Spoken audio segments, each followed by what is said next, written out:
Bem? Sejam bem-vindos ao nosso segundo semestre. Eu espero que vocês tenham tido umas boas férias, né? Um bom recesso, mesmo nessa época de pandemia. Então, para as boas-vindas de vocês, eu preparei uma aula para a gente começar a falar agora de lógica sequencial, tá? Então, eu vou carregar os slides aqui para a gente. Então, pessoal, na aula de hoje, aqui eu trouxe para a gente começar agora na nossa aula, eu trouxe a estrutura de um computador para vocês entenderem a importância da aula de hoje.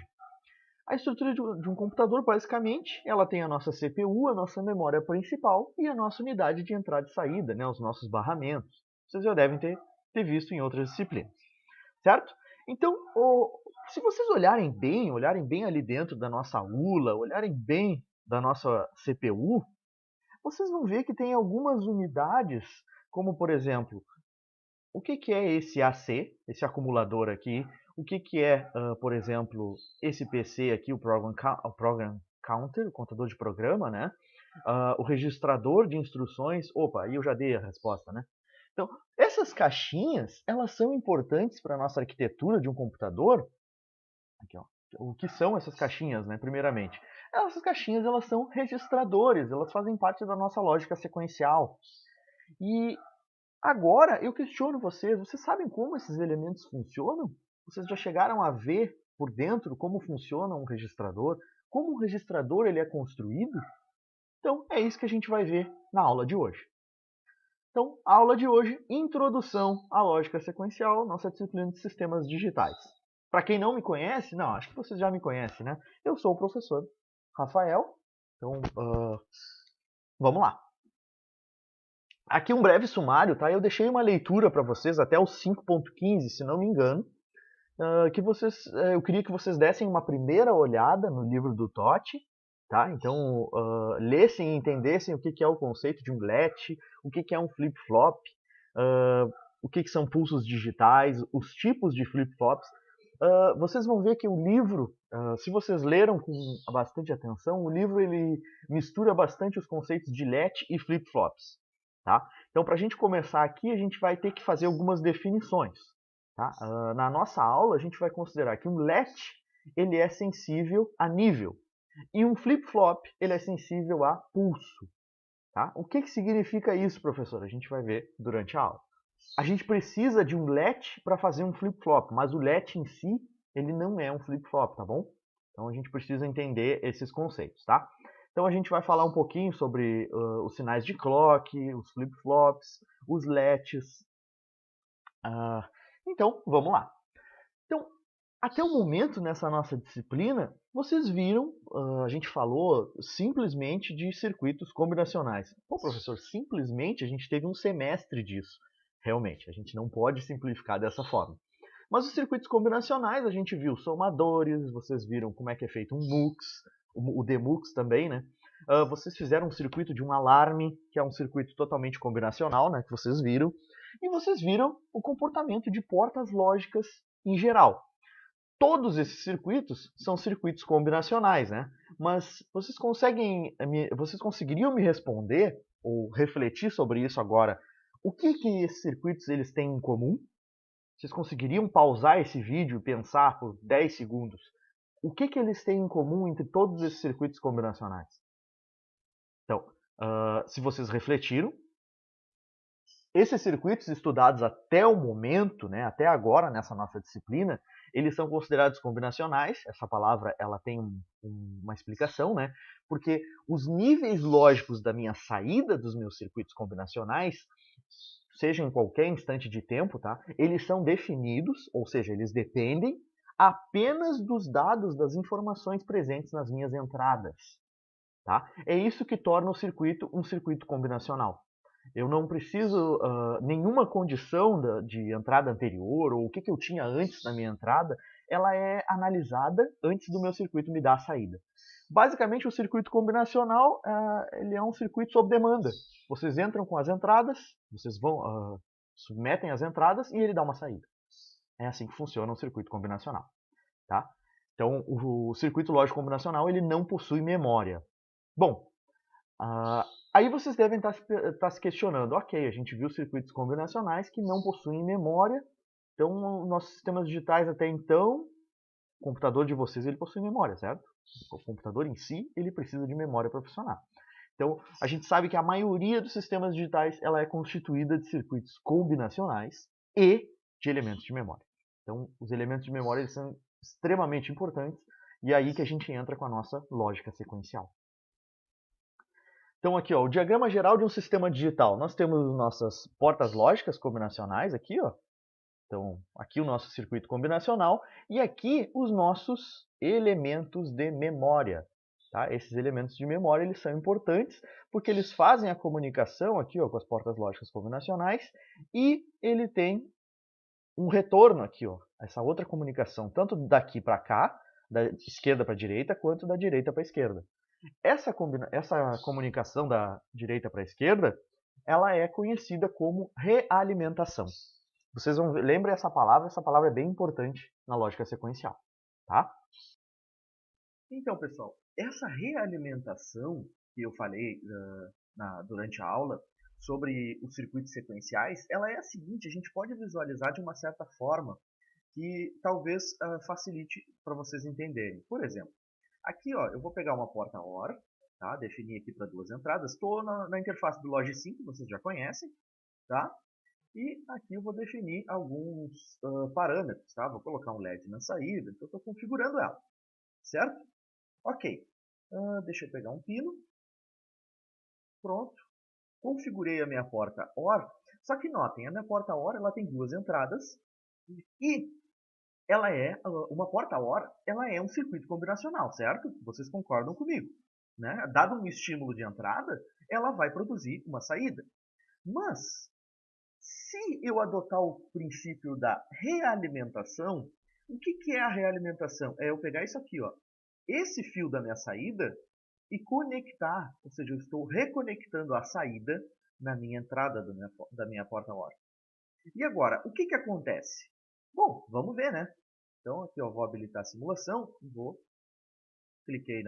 coloquei 0 na entrada. Quando eu cliquei 0, nota que ele está dando um erro aqui, né? A minha saída está em 0, aqui isso aqui está vermelho porque está um erro. E se eu colocar 1, notem o que aconteceu, ele funcionou. Mas, ok, por quê? Porque a minha porta OR, se eu tiver um lógico em qualquer uma das duas entradas, a minha saída eu já sei a minha saída, né? A minha saída é 1. Então eu tenho um lógico aqui. Agora, no momento que eu colocar 0 aqui, opa, desculpem, né? Aqui ele está no tree state, mas pronto, coloquei 0. Se eu colocar 0, significa que eu tenho 0 nessa entrada, mas esse 1 da minha saída, com a minha realimentação, ele está realimentando esse circuito. Então ele vai manter esse 1. Agora não interessa mais o que eu colocar aqui na entrada, a minha saída vai ser sempre 1. Ou seja, a minha porta OR, ela está trabalhando como uma memória, claro, é uma memória que não vai se apagar mais, né? Aquele 1 está salvo.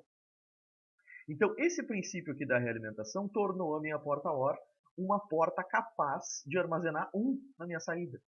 Eu tenho esse 1 aqui agora. Ok, agora eu precisaria apagar esse 1, né, de uma certa forma. Para isso, a gente teria que mudar esse circuito. Se a gente pegar uma porta NOR, tá? Deixa eu desenhar ela aqui em cima. Ela é um pouquinho maior que a OR. Deixa eu ver. Então agora nós temos duas portas OR. Pronto. Tudo conectado, tudo interligado, tá? Eu tenho duas portas NOR. Deixa eu puxar isso aqui para cá, para trás. Para elas ficarem juntinhas, tá? Vou colocar essa conexão aqui em cima. E eu vou aplicar o princípio da realimentação nesse caso, que aí vai ser isso aqui, ó. Eu estou realimentando, tá, esse circuito. Ou seja, a saída de uma NOR vai ligar na entrada da outra. Tá? Então aqui eu tenho um LET, tá? Que vocês vão ver nos slides. Esse aqui é um LET set e reset. Por que ele tem esse nome de set e reset? Porque, dados os valores aqui dessas duas entradas, eu consigo controlar qual dos dois LEDs eu vou acender. Tá? Então, por exemplo, certo? Eu vou pegar e eu vou definir esse aqui em 1. Pronto, defini ele em 1, então eu mandei a saída de baixo Tá? Esse meu LED de baixo vira 1, certo? Agora, eu não quero mais que isso aconteça. Então, eu vou definir esse aqui, ó, e eu vou acender o LED de cima. Tá? E aí, o que acontece? Vocês vão ver aqui nos slides, nos próximos slides, que esse flip-flop aqui, flip-flop, desculpem, tá? Vocês vão ver que eu vou falar bastante de flip-flop e LED, mas existe uma diferença sutil entre um flip-flop e um LED. Isso aqui é um LED, tá? Quando a gente for falar de flip-flop, vocês vão ver a presença de um sinal de relógio. Tá? E aí, o que acontece? Eu tenho aqui, ó, a minha entrada set e aqui o meu reset. Tá? Aqui é a minha saída que a gente chama de Q barra, né, ou barra Q, é Q negado. E aqui é o meu Q, tá? Minha saída normal do meu, do meu LED. Certo? Então, quando eu setar esse valor aqui para 1, o Q vai para 1, a minha saída vai em 1, e o meu Q negado é 0. Ou seja, eu tenho dois sinais aqui que eles precisam ser complementares, certo? E essa condição ela tem que ser respeitada. O que acontece quando a gente faz set e reset igual a 1? Tá? Num caso específico, né? Se eu colocar o 2 igual a 0, nada acontece, ele está mantendo o valor na saída. Mas e se eu colocar esse aqui igual a 1 e esse aqui igual a 1? Notem que ambas as saídas estão em 0. Só que isso aqui é um caso que não deve ocorrer, porque aí eu vou ter que Q é igual a Q negado. E isso, logicamente, não faz sentido. Né? Como que o Q vai ser igual ao negado de Q? Não dá, né? Porque se o Q é 0, o Q negado tem que ser 1. Enfim, então aí vocês estão vendo um caso proibido nesse LET. E esse LET aqui, a gente vai ver nos próximos slides, ele é um LET SR. O que é SR? É set e reset. Certo? Então, vamos adiante na aula. Então, basicamente, os circuitos sequenciais eles podem ser divididos em dois tipos, conforme o comportamento temporal dos sinais. Eles podem ser circuitos síncronos e circuitos assíncronos. Os circuitos síncronos, eles utilizam um sinal especial para, como é que eu posso dizer, para manter um padrão de funcionamento que ele vai cadenciar uma eventual troca de estado em todo o meu circuito, que é o meu sinal de relógio, o conhecido clock em inglês. Tá? Então ali ó, a gente tem um sinal de relógio, o sinal ele é constante, tá? Então eu sempre vou ter um pulso, e aí eu espero um período, ele vai ter um período e vai se repetir sempre durante o tempo. Tá? Então ele vai ter nível baixo, vai ter nível alto, vai ter borda de subida, borda de descida. Então todas as informações no clock elas são importantes. Então, já o comportamento de um circuito sequencial assíncrono, ele depende da ordem, segundo a qual as entradas mudam, e o estado do circuito pode se alterar a qualquer tempo. Ou seja, eu não tenho aquele sinal de relógio toda hora ali, ele pulsando, para me ajudar a ter um sincronismo no meu circuito. Então, os circuitos sequenciais assíncronos, eles podem mudar a qualquer instante de tempo. Isso depende dos atrasos das minhas portas. Então, conforme as minhas portas vão produzindo os novos sinais, e esse meu circuito ele vai se comportando de uma maneira diferente. Ou seja, eu posso dar um dado num determinado instante de tempo e modificar ele num tempo diferente. Eu não tenho aquele fluxo contínuo de clock como os circuitos síncronos. Essa é uma das justificativas desses tipos de circuitos aqui eles serem extremamente raros. Eles são muito difíceis de ser controlados, são difíceis de prever. Tá? Então, a gente tem que prever os atrasos das portas lógicas para definir esse tipo de circuito, e aí eles são geralmente evitados pela indústria. Então, aqui falar um pouquinho do flip-flop, que ele é o elemento de memória mais importante, e ele é composto por uma série de portas lógicas combinacionais. Aí vocês devem estar se perguntando, né? Como assim? Portas lógicas combinacionais, mas eles não possuem memória, eles não armazenam. Pois é, o flip-flop ele é composto de portas lógicas combinacionais, mas surge o questionamento, né? Como que portas combinacionais armazenam informação? Já que eu acabei de falar nessa aula que portas combinacionais não possuem memória. A chave está nessa palavra que eu mostrei para vocês anteriormente e ela volta nesse slide. É a realimentação. Tá? Então, basicamente, um circuito de flip-flop ele tem aqui ó, a representação genérica de um flip-flop, tá? Aquele quadradinho que vocês vão ver na esquerda ali. Ele tem as entradas de controle, e a representação genérica de dois estados de saída, o set e o reset. Tá? O meu flip-flop ele tem duas saídas, que é a saída normal, conhecida como Q, e a saída invertida, que é a saída Q negado. Ou seja, quando o meu Q for 1, o meu Q negado é 0 e vice-versa. E aí os meus estados de saída, eu tenho aqui, eu tenho os dois estados, que é o meu set e o meu clear ou reset. O set vai setar a minha saída normal para 1 e o reset vai setar a minha saída normal para 0. Então, são as duas condições que eu tenho no meu flip-flop. Então, são os meus controles, vamos dizer assim, do flip-flop. E aí eu vou ter esse comportamento de reset e esse comportamento de set. Aqui, quando o meu flip-flop tem uma saída 1, a saída normal é 1, eu digo que ele está setado. Assim como, quando ele tem a saída 0, eu digo que ele está resetado. Tá? Eu falei de flip-flop, mostrei aquele quadradinho, não mostrei as portas lógicas, então vocês não viram nada ainda de realimentação. Vocês só viram um bloco lógico que faz uma determinada função. Agora a gente vai ver o que tem dentro desse bloco, que são os LETs. Os LETs eles são extremamente importantes e o LET ele pode ser considerado o flip-flop mais simples. Eu particularmente não gosto de considerar o LET um flip-flop.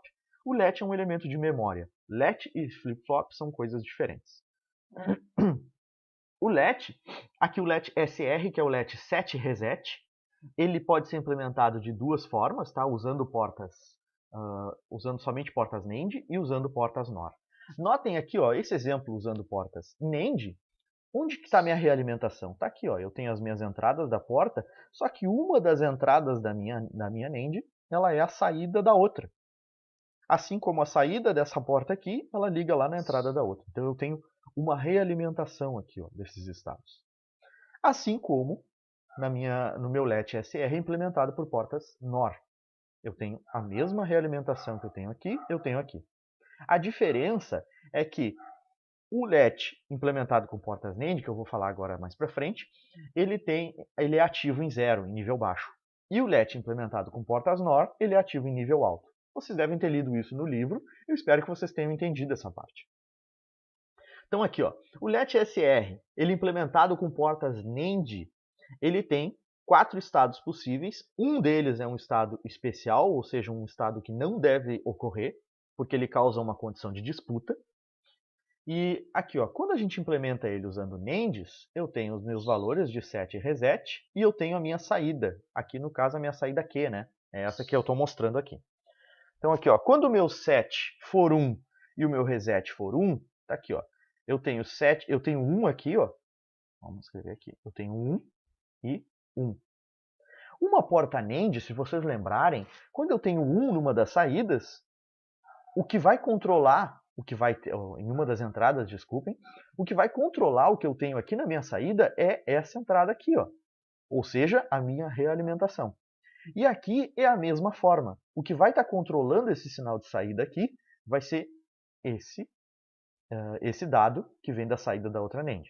Então, esse estágio aqui, quando o set reset for 1, é um estágio que não muda a minha saída. Então, o valor que eu tiver em Q e em Q negado, ele vai se manter. Tá? É um estado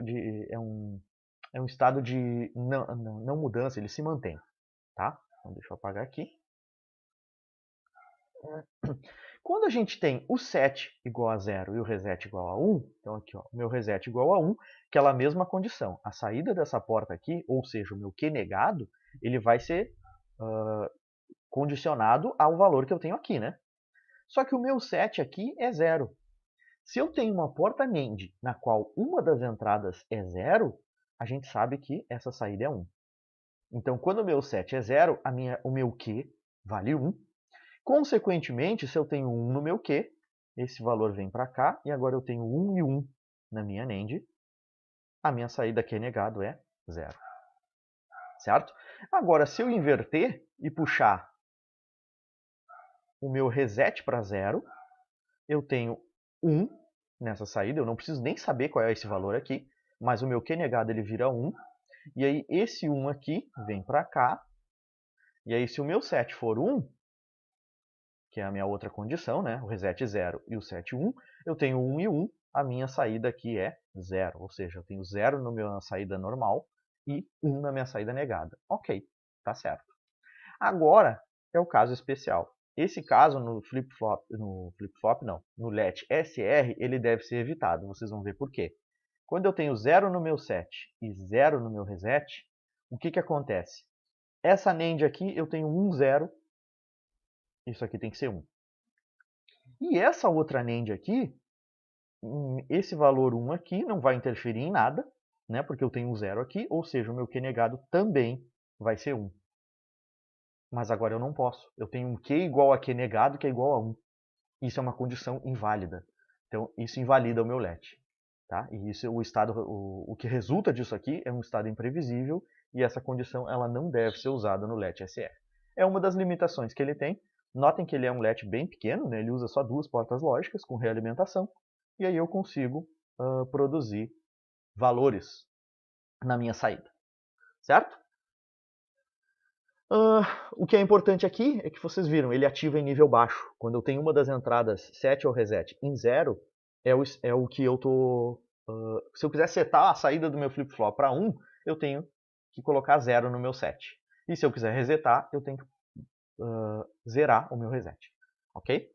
O comportamento do latch SR com portas NOR, ele é o complemento. Ele ativa em nível alto. Ou seja, se eu quiser setar essa saída aqui, ó, ou melhor, o meu Q negado ou o meu Q para 1, então aqui, ó, vamos botar aqui. Eu quero setar, então eu vou puxar 1 aqui. Tá? Ou melhor, vamos no caso base. Se eu tenho set e reset como 0, numa NOR, o 0 não me diz nada, eu preciso da outra saída, ou seja, não tem mudança de estado. Se eu tiver o meu set em 1 e o meu reset em 0, aqui eu não sei, eu não tenho como prever. Mas aqui, tendo 1, eu estou produzindo um Q negado, 0. Se eu tenho 1 numa porta NOR, em qualquer uma das entradas na minha NOR, a minha saída eu já sei que é 0. E se essa saída é 0, eu tenho 0 e 0 aqui, e aqui eu vou ter 1. Ou seja, o meu set vai produzir a minha saída Q igual a 1 e o meu Q negado igual a 0. O contrário, que é o meu set como 0 e o meu reset como 1, ou seja, eu estou ativando o reset, eu sei que aqui eu vou produzir um 0 na saída, e esse 0 com o 0 que vem da realimentação vai produzir 1, ou seja, 0 e 1.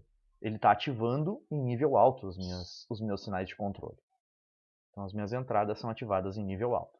E já aquela última condição, né, quando eu tenho 1 e 1, é uma condição inválida, porque eu vou estar produzindo 0 aqui e 0 aqui. Então, eu tenho de novo uma competição. E aí eu não posso ter isso, é uma condição inválida do meu latch. Tá? É o problema do latch SR. Então, agora a gente vai falar de um outro latch que elimina a condição inválida do latch SR, que é o latch JK. Vocês têm um link aqui de um simulador elétrico que tem essa construção aqui. Ó. Então, notem que esse L aqui é o nível baixo e nível baixo. Tá? Então, com as duas entradas em nível baixo, a minha saída ela não muda, ela se mantém. Tá? Ou seja, o que eu tinha no meu Q, ele vai permanecer. Mas notem a diferença. Aqui, ó, esse quadradinho aqui, esse quadradinho aqui é um flip-flop do tipo SR, certo? Set reset. Só que agora, no meu JK, eu adicionei duas portas NAND nas minhas entradas. Então aqui, ó, esse meu novo latch, eu tenho o meu flip-flop SR, e aqui, ó, essas NANDs, elas vão fazer que, por exemplo, ó, o meu estado inválido, que era anterior, né, que antes eu não podia ter o 0 e 0, que eu tinha condição de disputa, quando eu tenho 0 aqui e 0 aqui, eu vou produzir 1 e 1. Então eu tenho 1 aqui e 1 aqui. Eu vou para aquele estágio lá, ó, do que não muda. Né? Então se eu tiver 0 e 0, eu tenho um novo estágio agora, que ele é o que não muda. E o meu estágio 1 e 1, quando eu tenho 1 e 1 na minha porta NAND, agora ele vai comutar as minhas saídas. O que significa isso, professor? Significa que se eu tiver 0, se o meu Q for igual a 0, o meu Q vai passar para 1. E aí, se eu comutar de novo, esse meu 1 vai passar para 0. E da mesma forma, né, o meu Q negado era 1, passou para 0 e passou para 1 de novo. Ou seja, eu estou comutando as minhas saídas.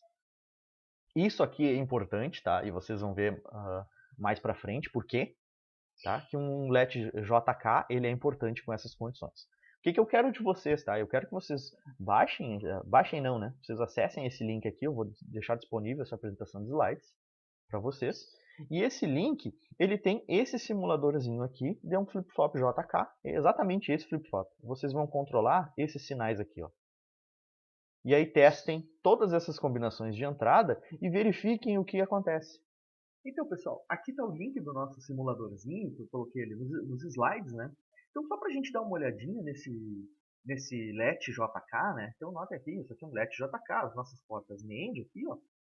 Então, ó, aqui a gente tem um quadradinho do nosso let SR e com as duas NANDs das entradas aqui do nosso let JK, certo? Aqui eu quero que vocês observem uma coisa. Notem que ele está desconectado, não tem alimentação, não tem nada. Então, nível baixo. É como se eu tivesse 0 e 0, né?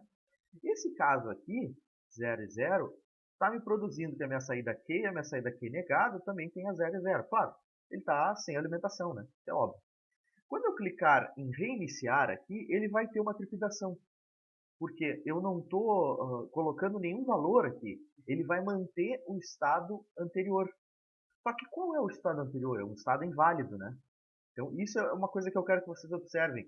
Esse let, ele não tem uma condição inicial, que seria um pino de reset para como é que eu posso dizer? Para ele iniciar, por exemplo, ó, o valor que tu inicia é 0. Ou, olha, o valor que tu tem que iniciar é 1. Então, tu não sabe qual é a condição para Q e Q barra. Então, ele vai assumir uma condição arbitrária. Notem que, aqui, ó, ele assumiu que com as duas entradas em nível baixo, o Q ficou em nível alto e o Q barra em nível baixo. Ok. Se eu parar e fizer isso de novo, notem que agora a condição arbitrária mudou. Agora quem está com 1 é o Q barra e quem está com 0 é o Q. Isso é uma arbitrariedade. E a gente sempre elimina essas arbitrariedades colocando pinos de reset nos elementos de memória. Certo? Isso aí a gente vai ver lá na frente quando a gente for ver elementos de memória, aplicações para eles. Certo? Quando vocês utilizarem o VHDL, a linguagem de descrição de hardware, quando vocês descreverem esses elementos, vocês têm que entender a importância desses pinos de reset. Tá? Então, aqui só para a gente ver, ó, por exemplo, o flip-flop JK, 0 e 0, ele sempre vai manter esse estado. Se eu passar aqui para 1, pronto, passei para 1, aqui está 0, então eu tenho 1 e 0. O meu Q foi para 1 e o meu Q barra ficou em 0. Ok. Agora eu vou passar para baixo. Ó, nota que ele sempre mantém, ó, esse é o estado de hold. Agora eu vou passar esse aqui para o nível alto e o meu Q barra virou 1 e o Q virou 0. Certo? E agora eu vou passar ambas para 1, que era o meu caso proibido, vocês lembram? Quando eu tinha o meu caso proibido no meu let SR. Passei os dois para 1, notem o que está acontecendo. Ó. Eu tenho uma trepidação na minha saída. Por quê? Porque eles estão comutando as saídas. O Q está comutando os seus valores e, em contrapartida, óbvio, né, o Q barra também está comutando.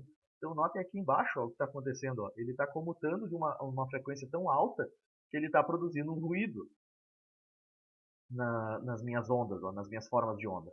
Então, no momento que eu parar, ó, qualquer um deles, pronto, ele parou de comutar e assumiu seus valores. Ó, e eu posso continuar mexendo nele normalmente. Então, essa comutação aqui das saídas é extremamente interessante de se utilizar, certo? E isso é muito utilizado em sistemas digitais. Vocês vão ver na próxima aula as principais utilizações dessas comutações, certo? Então tá, voltando para a nossa aula. E agora a gente vai falar do let D. Esse let D é um outro let também que elimina a condição inválida do let SR, só que agora eu tenho um inversor ao meu let JK. Ou seja, eu tenho todo o meu... Aqui, ó. Esse aqui é o meu let SR. Adicionei as duas NANDs. Pronto, tem um let JK.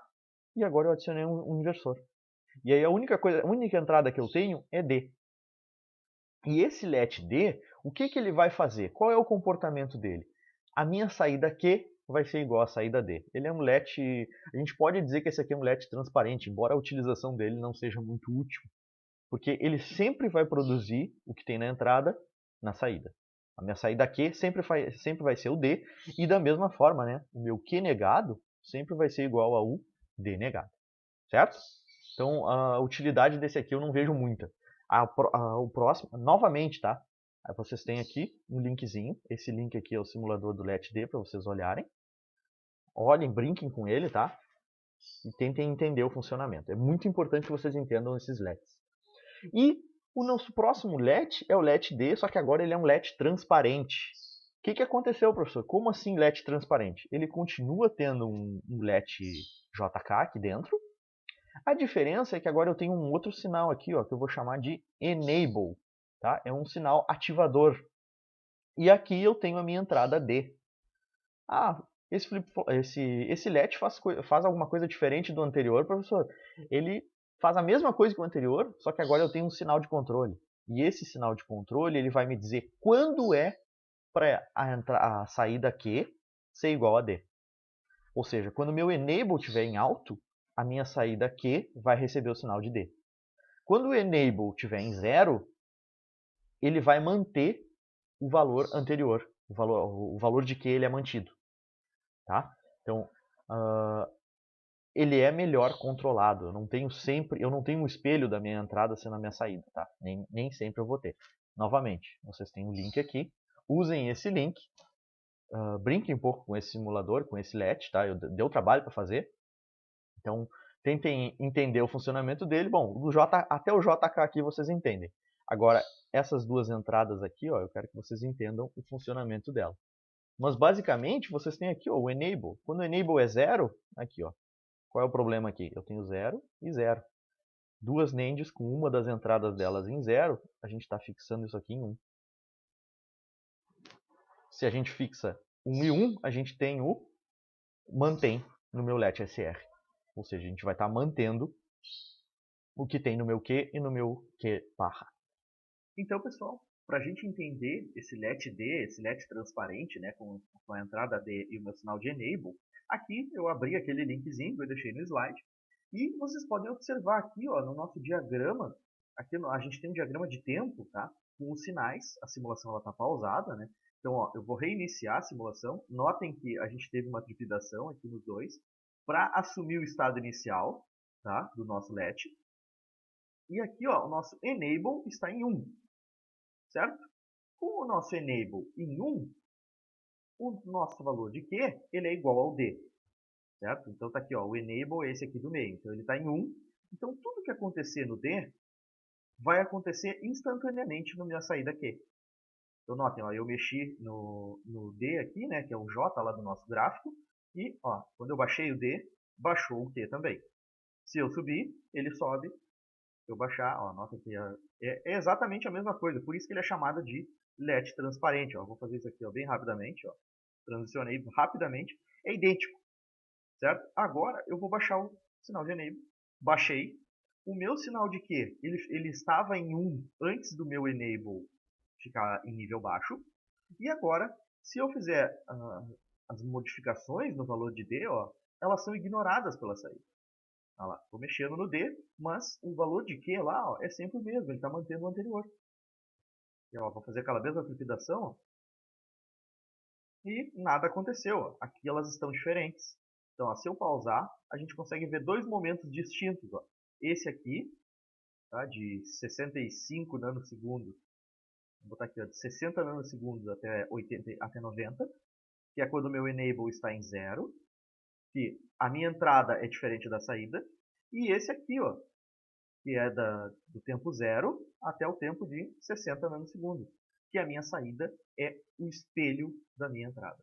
Tá? Então esse é o principal comportamento desse nosso LED tipo D, LED transparente, certo? Agora a gente vai ver ele na presença do clock, a gente vai analisar esse circuito na presença de um sinal de relógio, certo? Vamos lá. Então, agora a gente vai para uma parte interessante, que é a parte de adicionar um sinal de clock nesses LEDs. Ah, professor, mas por que eu vou adicionar um sinal de clock nos LEDs? Notem que os LEDs que nós vimos até então, eles são ativados por níveis. que significa isso? Vamos voltar nesse slide anterior. Ele só é ativo, por exemplo, o nosso LET-D aqui, ele só vai me dar a saída, ele só vai atualizar quando o meu enable tiver o valor alto.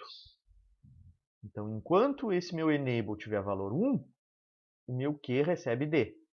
Se o meu enable for para 0 em algum momento, ele para de fazer essa operação aqui. Ó. E aí o meu Q é igual a Q. Ele está se mantendo durante o tempo.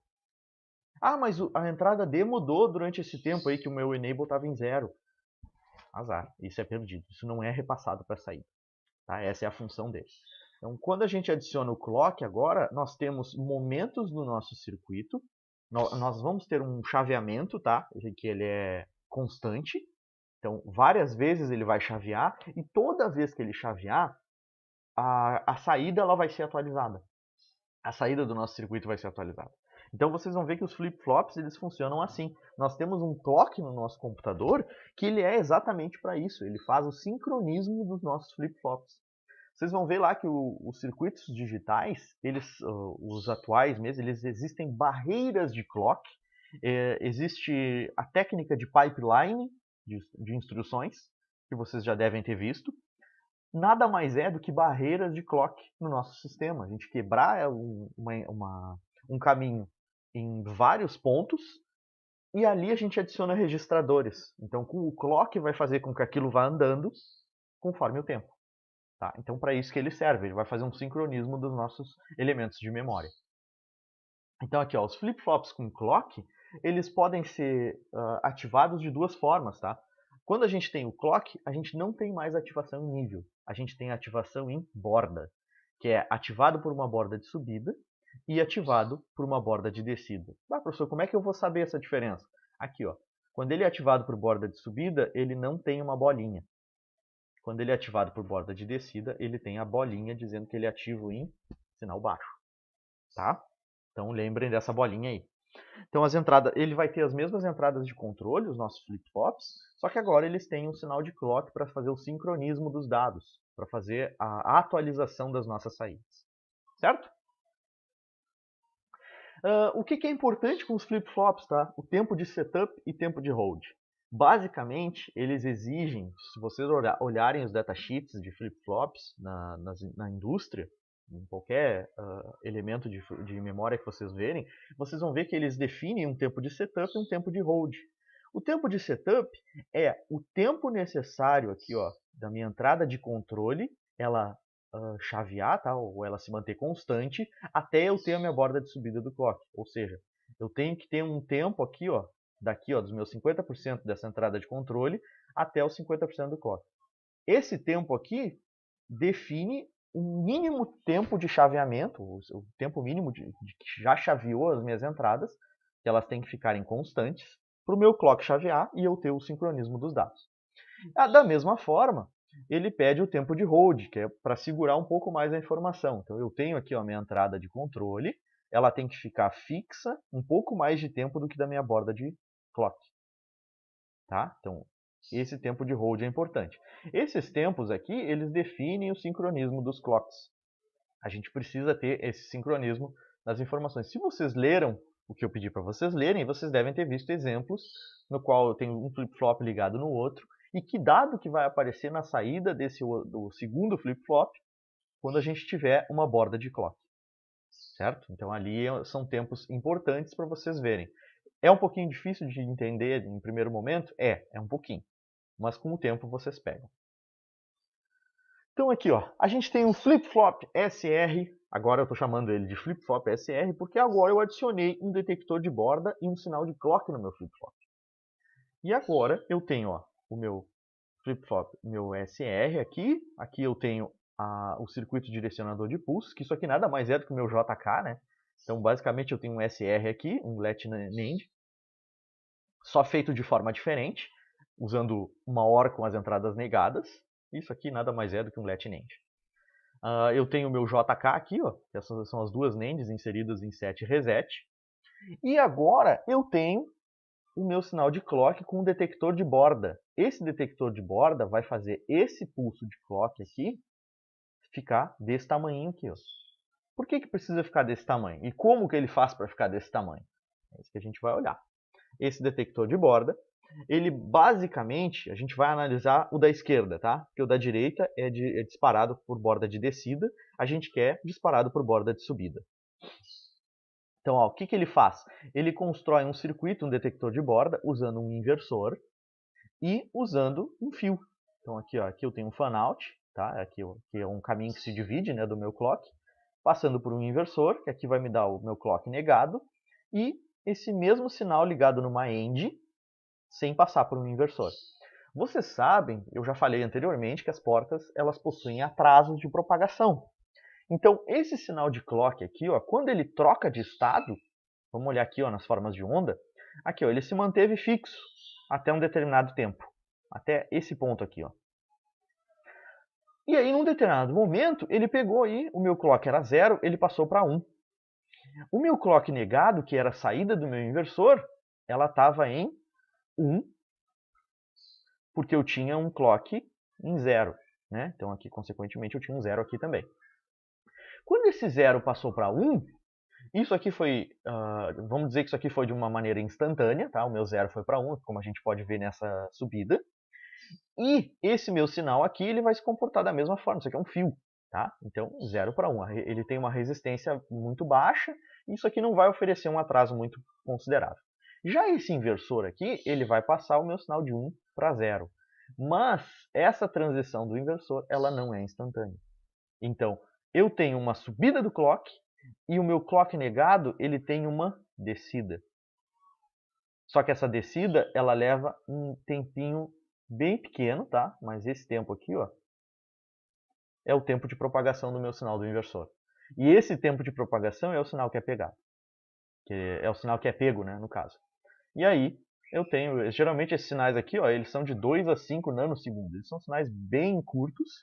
E aí eu tenho uma bordinha de clock bem pequenininha. Então é isso que é a detecção de borda. É dizer que eu estou pegando uma borda de subida.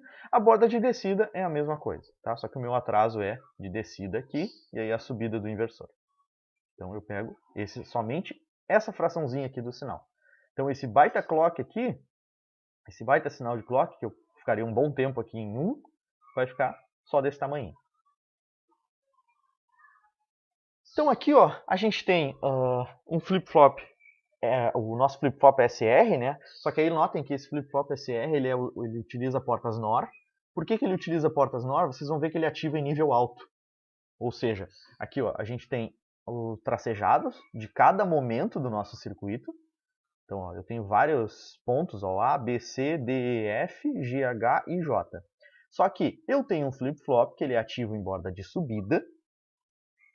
Tá?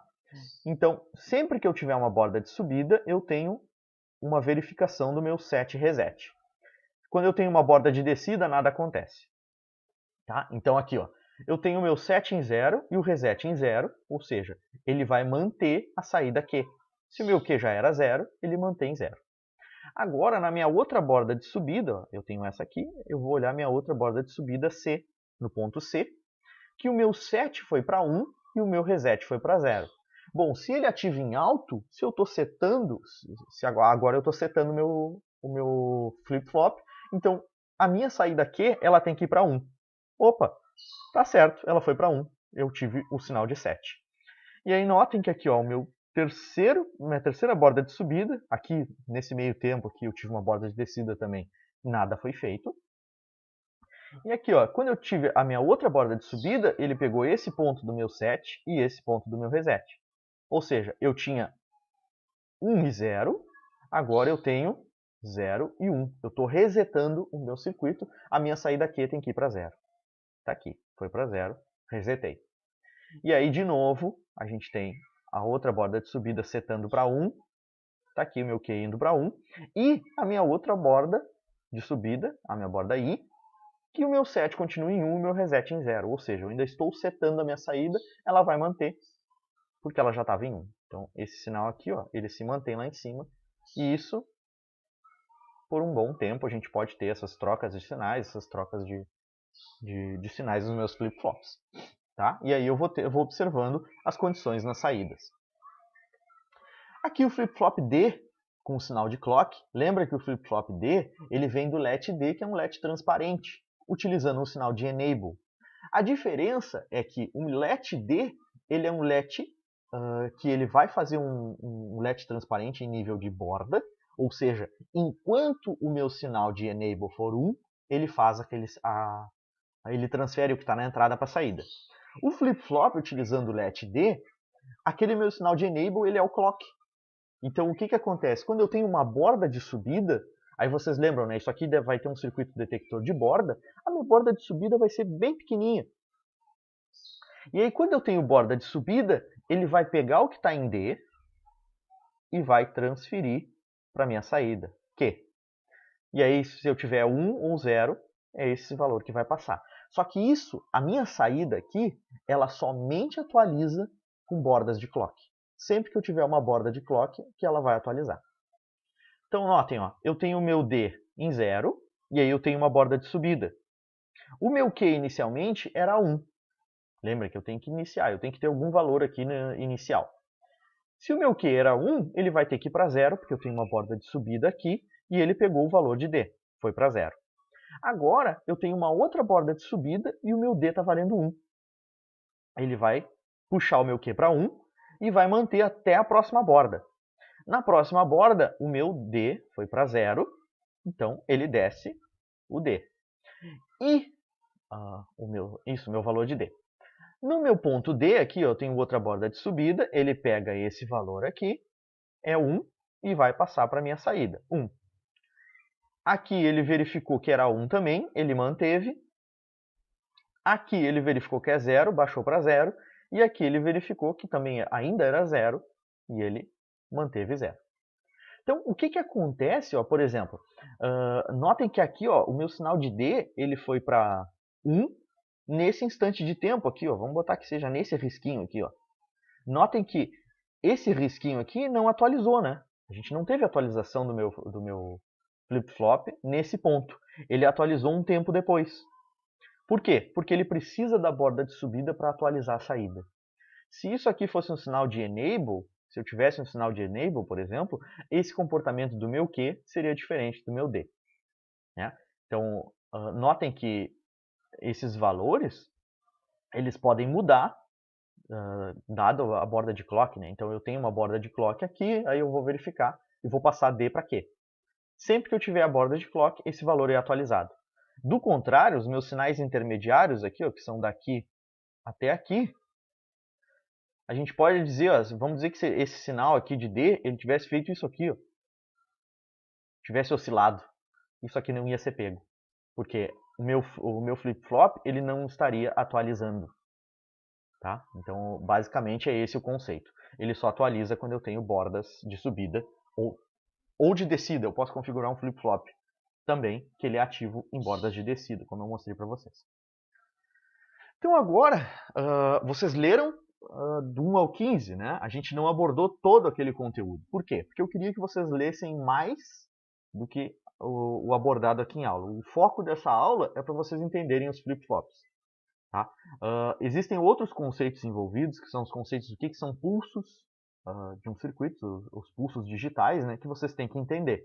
Que são esses pulsos aí que a gente tem, esses gráficos, e vocês precisam entender eles. Agora aqui eu deixei uma revisão para vocês pensarem um pouquinho. Talvez a aula não seja suficiente para vocês responderem todas, mas os capítulos do livro são, porque eles foram tirados de lá. Que é, a primeira pergunta é, quando o circuito de qualquer flip-flop é energizado, é impossível determinar os estados iniciais de Q, e ali seria um Q barra, né? O que poderia ser feito para garantir que um let NAND sempre comece no estado em que Q é igual a 1? Ou seja, como que vocês garantem que o nosso flip-flop está começando no instante 0 com a minha saída 1? Vocês sabem, a gente viu isso. Ele tem estados possíveis, então vocês só simplesmente mexem nas entradas. Pergunta 2. Quando o flip-flop está setado, qual é o estado das saídas Q e Q barra? 3. Qual é a única maneira de levar a saída Q de um let NOR, prestem bem atenção, é um let NOR, a comutar de 1 para 0? Ou seja, eu quero passar minha saída Q de 1 para 0 num let NOR. Como que eu faço isso? Verdadeiro ou falso? Um flip-flop JK ele pode ser usado como um SR. Porém, um flip-flop SR não pode ser usado como um JK. Justifique. Então aqui vocês têm que olhar como é que é o funcionamento do JK e olhar o funcionamento do SR. O que o JK faz que o SR não pode fazer? Entenderam? Já dei a dica já. No exercício 5, ele pede, nos flip-flops com clock, explique por que as entradas S e R afetam a saída Q apenas durante a transição ativa de clock, ou seja, apenas nas bordas. Por que isso acontece? Vocês têm a resposta nos slides nesse vídeo, né?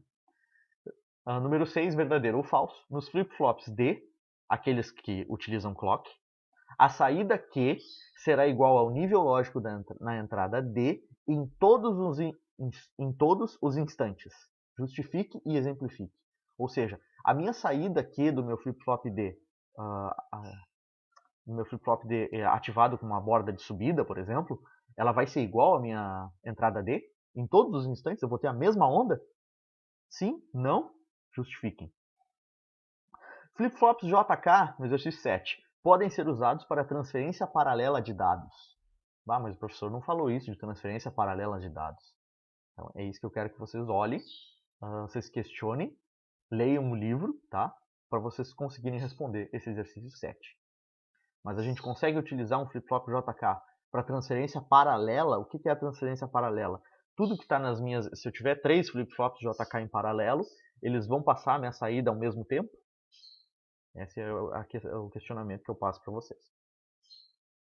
E aqui eu deixo uma leitura sugerida. Tá? 5.16 a 5.18, que são as utilizações dos flip-flops. Armazenamento e transferência de dados. Aqui vocês já vão ter a resposta do exercício 7. O 5.17, transferência serial de dados, registradores de deslocamento. Vocês vão ver o que são registradores de deslocamentos e como que eles são implementados. E o 5.18, divisão de frequência e contagem. É muito importante que vocês entendam esses 3 tópicos, tá? A divisão de frequência, quais são os flip-flops que vocês usam para fazer divisão de frequência. Tem um dos flip-flops aí que a gente apresentou, que eu apresentei na aula para vocês, que vocês viram, que ele é utilizado para fazer divisão de frequência. Se eu precisar dividir o meu clock em 2, eu uso esses flip-flops. Ali vai ter a resposta, ali vocês vão entender como é que funciona. Tá? E uma leitura adicional, que agora vocês vão começar a vivenciar um pouco mais isso, que são os circuitos sequenciais usando HDL, Hardware Description Language, linguagem de descrição de hardware. A gente vai começar a trabalhar com essa linguagem, tá? Eu vou começar a introduzir um pouquinho nas nossas aulas. Hoje ainda não, mas vocês vão ver. Eu vou pedir para vocês instalarem também o Quartus. Tá? Eu vou deixar um material lá no AVA sobre isso, mas isso nas próximas semanas, para a gente poder começar a dar andamento até o final da nossa disciplina, que vocês viram lá na ementa. O final da nossa disciplina é um trabalho, e esse trabalho envolve HDL. Né? A gente vai ter que começar a ter uma certa convivência com ela. Tá? Então ali, ó, dispositivos disparados por borda e circuitos com componentes múltiplos em HDL. Tá? Vocês derem uma pequena lida nesses tópicos, vocês não precisam entender 100%, mas vocês precisam entender que eles existem. Tá?